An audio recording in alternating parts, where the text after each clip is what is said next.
Hey everybody, welcome to Divine Thursday for June 18th, 2020.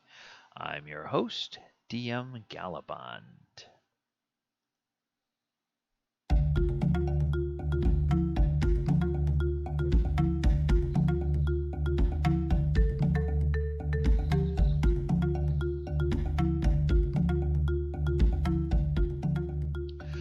Alright everybody, today on Divine Thursday we are going to be looking at a venerable old spell, and that is Dispel Magic. Let's go ahead and get on with the show.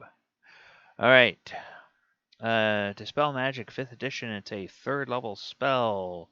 One casting time, one action, verbal somatic, 120 feet, instantaneous. Choose one creature, object, or magical effect within range. Any spell of 3rd level or lower on the target ends. For each spell of 4th level or higher on the target, make an ability check using your spellcasting ability. The DC equals 10 plus the spell's level. On a successful check, the spell ends.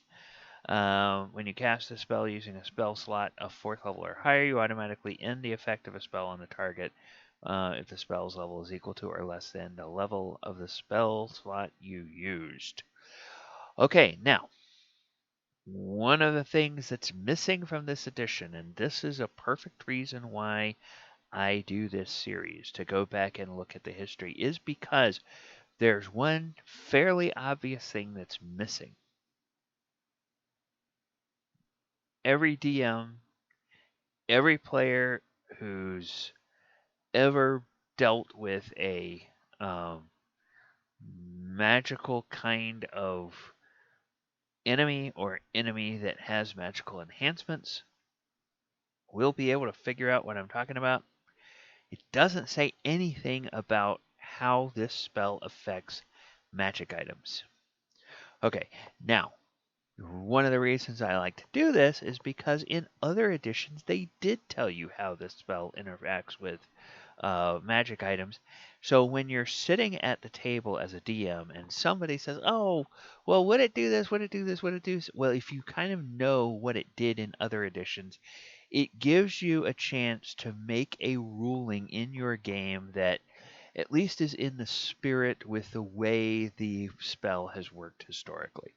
And you might later on want to go and change that ruling, or you might go find some sort of enhancement. But if you need to know something right away, it's always good to know what has come before in the rules in this game. All right, so Dispel Magic, we go all the way back to original D&D, and you notice how here in 5th edition everybody gets to cast this. It's bards, clerics, druids, paladins, sorcerers, warlocks, wizards, artificers, so on and so forth. Everybody gets to cast it. Well, that was pretty much the same in original D&D. Both clerics and magic users could cast this spell. So 120-foot range, which is the same. Permanent, and it destroys spells in a 20-foot cube. Okay, this spell destroys other spell effects in a cubic volume of 20 by 20 by 20. It does not affect magical items. Spell effects created by a caster, whether cleric, druid, magic user, or elf, of equal level or lower than the caster of the Dispel Magic are automatically and immediately destroyed. Spell effects created by a higher level caster might not be affected. The chance of failure is 5% per level of difference between the casters. Okay, so then they come into giving you the slide rule example. 7th level cleric trying to dispel a web spell cast by a 9th level magic user would have a 10% chance of failure because there's 2 levels of difference. Dispel magic will not affect a magical item such as a scroll or magical sword, etc. However, it can dispel the effects of the magical item when that item is used. For example, a spellcaster can cast Dispel Magic on the victim of a ring of human control and snap him out of that control, or on the flaming weapon to douse the flames. So, here we go.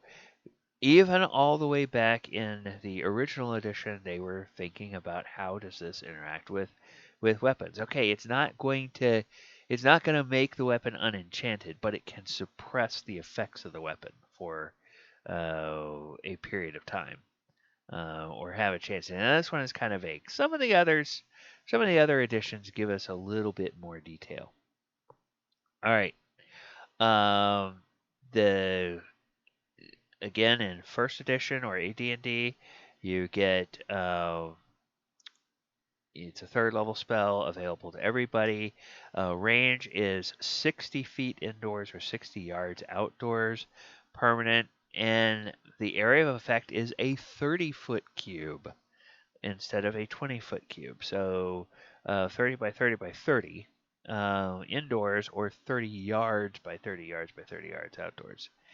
When a cleric casts a spell, it neutralizes or negates magic comes in contact with as follows. Will not affect a specially enchanted item such as scroll, magic item, blah, blah, blah, blah, blah, blah, blah. It will destroy magic potions. They are treated as 12th level for purposes of the spell. Now that's interesting. So, if you have the same formula as the other one, then that means that your chance of success is the difference between your level and level 12. Remove spells cast on persons or objects, or counter the casting of spells in the area of effect. Base chance for success of a Dispel Magic is 50%. For every level of experience of the caster casting the spell magic above that of the creature whose magic is being dispelled, the base chance increases by 5%. So if there are 10 levels of difference, there's a 100% chance. So in other words, if you are an 11th level caster trying to dispel an effect cast by a first level caster, you're 100% going to succeed, which is a bit different than the original edition. The original edition was it automatically, and the current edition automatically dispels anything your same level or lower, and then there's a percentage chance of failure if the opposing caster has is higher. So every level below the experience of caster base chance is reduced by 2%. So then you have to say, okay, if I'm a 10th level caster and I'm dealing with a effect cast by a 20th level caster, then that's 2 times 10, because there's 10 levels. So 20% reduction. So instead of 50% chance of success, I now have a 30% chance of success. All right, so very, very complicated, even in first edition. Now, second edition, Dispel Magic. Range 120 yards. Okay, now he's been 120 feet for a while, or 60 feet indoors. Now it's 120 yards. 30-foot cube. Instantaneous duration. Hang on just a moment.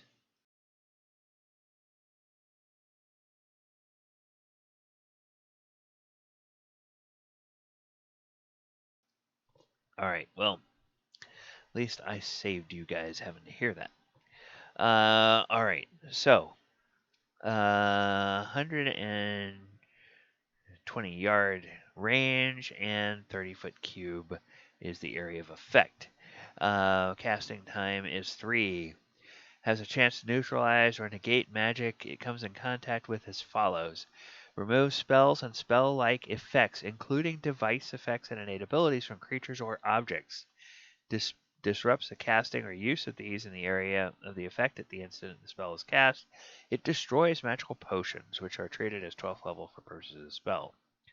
Each effect or potion in the spell's area is checked to determine if it is dispelled. The caster can always dispel his own magic.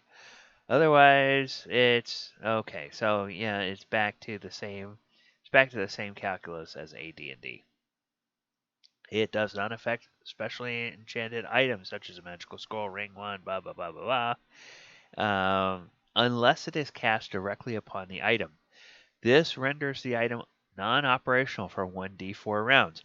So now here's another thing. So your 5th edition caster says, well, if I cast it on this, the enemy's flaming sword, how long is it going to keep it? Oh, 1d4 rounds. So you do that and comes up with a 2. So the flames won't work on the enemy's sword for 2 rounds, and then poof, they come back on.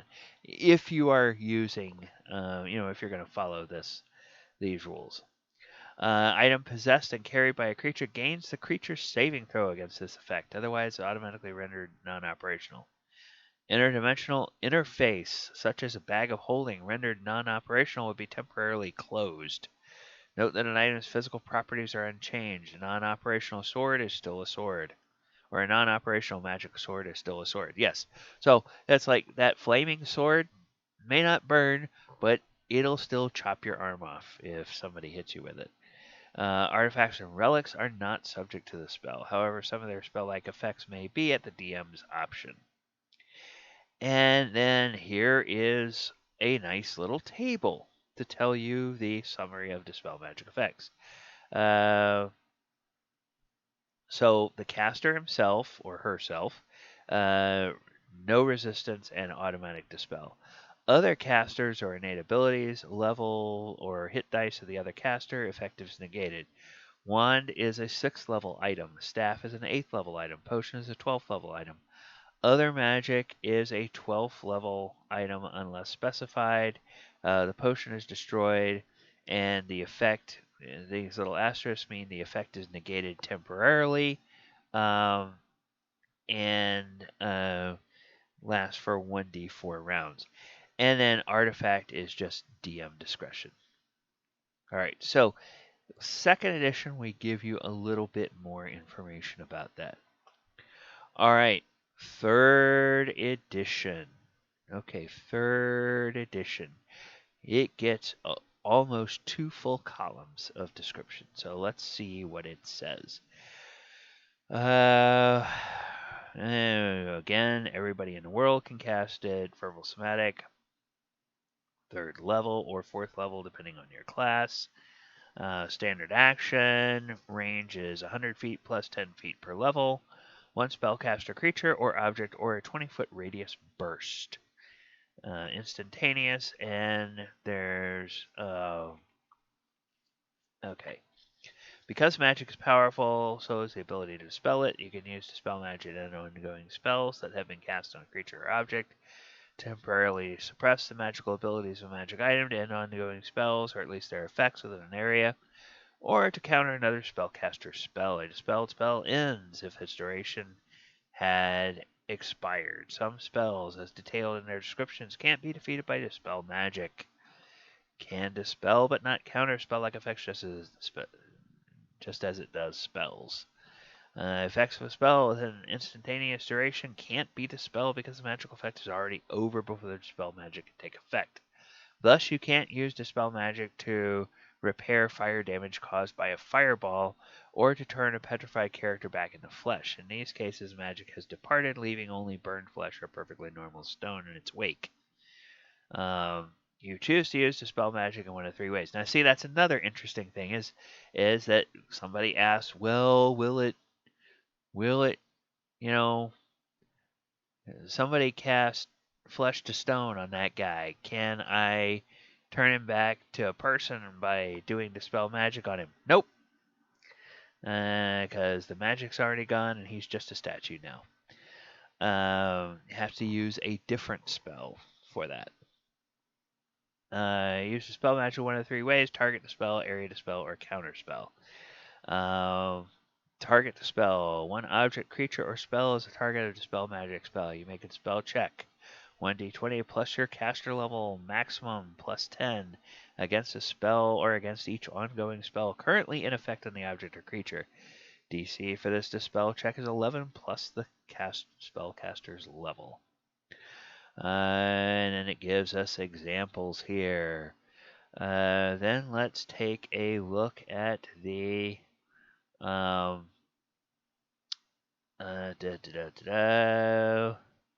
area dispel. When Dispel Magic is used this way, the spell affects everything within 20-foot radius. For each creature within the area that is subject to 1 or more spells, you make the spell check against the spell with the highest caster level. If that check fails, you make dispel checks against progressively weaker spells until you dispel 1, which discharges a Dispel Magic spell so far as that target is concerned, or until you fail all your checks. So, Yeah, you have a flying, uh, a wizard who has the fly spell cast on him, who has mage armor cast on him, who has, you know, the effects of drinking a fire breath potion on him. And so then you roll, and until one of them succeeds. And if none of them succeed, well, then he's just not affected by that. Okay. Um, then the counter spell. When a spell magic is used this way, the spell targets a spellcaster and is cast as counter spell. Unlike a true counter spell, however, the spell magic may not work. You must make it a spell check to counter the other spellcaster's spell.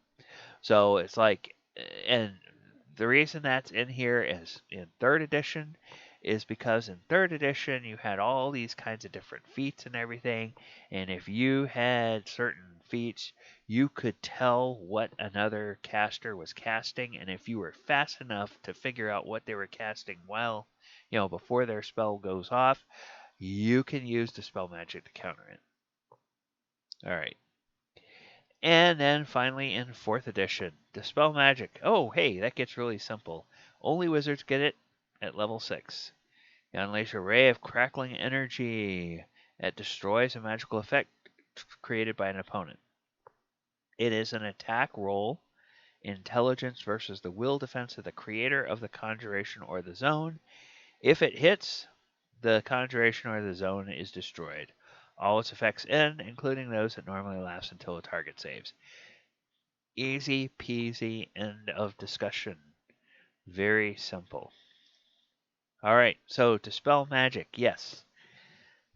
Nothing about how it suppresses, in 5th edition, nothing about how it suppresses an item, but looking at original 1st, 2nd, and 3rd edition gives you some ideas to play with in terms of how that can interact with um, magical objects or magical items or, uh, you know, the effects of magical items on things. Uh, Maybe it suppresses it for a little while or whatnot. Now, you have to be careful when you're thinking the difference between spells and curses. Curses are not spells. So it's not going to, Dispel Magic is not going to get rid of a curse. So like a cursed magic item, it might be a cursed +1 shield or something like that shield of missile attraction. It might still function as a magical shield, but the curse is a curse. It's not a magical effect, so you cannot dispel that long enough to get rid of the shield. You have to use the remove curse to get rid of that thing. All right, so that's just something to be aware of, both for DMs and for players. So if you're a player, don't try to get your DM. Don't go whining to your DM. Well, if I use Dispel Magic, I gotta be. No, you shouldn't. Shut up. Enjoy your curse. The DM has spoken. All right. If you like what we're doing here on this channel, please go ahead and hit the subscribe button down on the lower right. If you also click the little notification bell, then you will be notified every time we put a new video up on this channel. In the description, you'll find all the information about all the ways you can follow me. And if you have any questions about any of the videos that we put up, or feedback, or ideas of stories about ways that you've seen any of these spells or any of these items or abilities used really creatively, love to see your comments about that, and get some interaction with some of the folks that are viewing the channel. I know we're getting up a few hundred views on the channel now, so it's good to see. Hopefully, we'll be able to get a little bit more interaction going with those folks that stop by on a regular basis and watch what we have to offer. All right, everybody, that's going to do it for me. You all take care. Hopefully, we will see you back here tomorrow for Lore Friday. I have been DM Gallibond. This has been Divine Thursday. Everybody take care, and we will talk to you later.